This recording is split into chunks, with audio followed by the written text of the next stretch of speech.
ताईंनो दीदींनो श्री स्वामी समर्थ। आज काय बनवावं काही समजत नव्हतं, तर म्हटलं आज आहे ना वांगेबट्टीची भाजी, पुरी भाजीच बनवूया।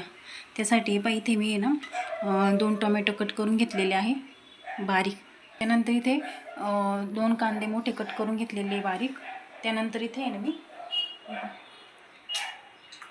इकडे आहे ना असे बटाटे आणि वांग्याचे काप करून घेत। आणि इथे पहा मी लसूण घेतलेला आहे। हा आता आहे ना ठेची। इथे मी काय काय घेतलेले या वाटीमध्ये मीठ 1 चम्मच, त्यानंतर अर्धा चम्मच शहाजिरं, त्यानंतर खाली 1 चम्मच मसाला, 1 चम्मच लाल तिखट, त्यानंतर अर्धी चम्मच हळद पावडर।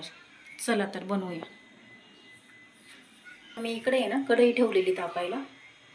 कढई तापल्यानंतर आहे ना चांगली तापली बरं का। त्यानंतर त्यामध्ये ना तेल टाकते मी। तेल टाकलेलं आहे। यामध्ये आपण कढीपत्ता टाकून घेणार आहे। त्यानंतर यामध्ये आपण कोथिंबीर घालणार आहोत। माझ्याकडे आलं नव्हतं आणि यामध्ये आलं पण टाकलं, खूप छान लागते। लसूणची पेस्ट छानपैकी मिक्स करून घ्यायचं असतं एकदम छान। आता यामध्ये मी कांदा टाकून घेणार आहे।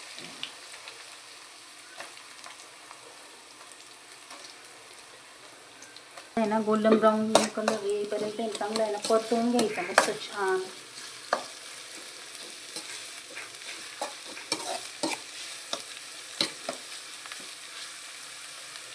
कट केलेले टोमॅटो टाकून घेणार आहे।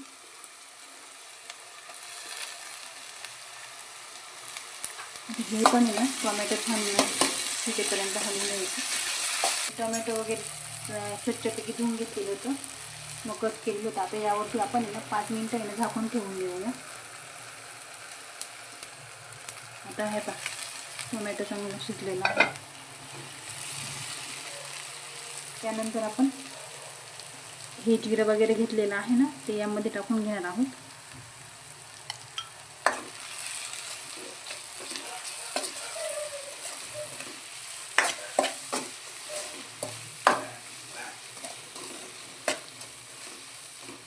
मी तुम्हाला एक ट्रिक सांगणार आहे। मसाले आहे ना नंतरून टाकायचे नाही, करपत नाही। वांग्या बटाट्याचे काप तुम्ही यामध्ये वाटाणा पण टाकू शकता। माझ्याकडे नव्हता म्हणून मी वांग्या बटाट्याचीच बनवणार आहे। करूया आता छानपैकी मिक्स।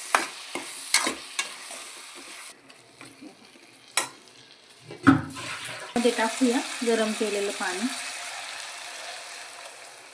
आणि करूया मिक्स।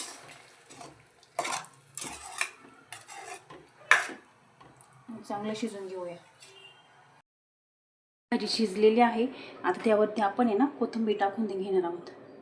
तर अशी आहे रेडी आपली पुरीसोबत खायला भाजी तयार। हे पहा तुम्ही यामध्ये आहे ना शेंगदाणे पण टाकू शकतात। शेंगदाणे टाकल्यावर पण छान लागते। मी नाही टाकले। हे तुम्हाला माझा व्हिडिओ कसा वाटला ते नक्की सांगा। व्हिडिओ आवडला असेल तर व्हिडिओला लाईक करा, शेअर करा, सबस्क्राईब करा आणि अशाच नवीन व्हिडिओमध्ये पुन्हा भेटूया। Bye bye.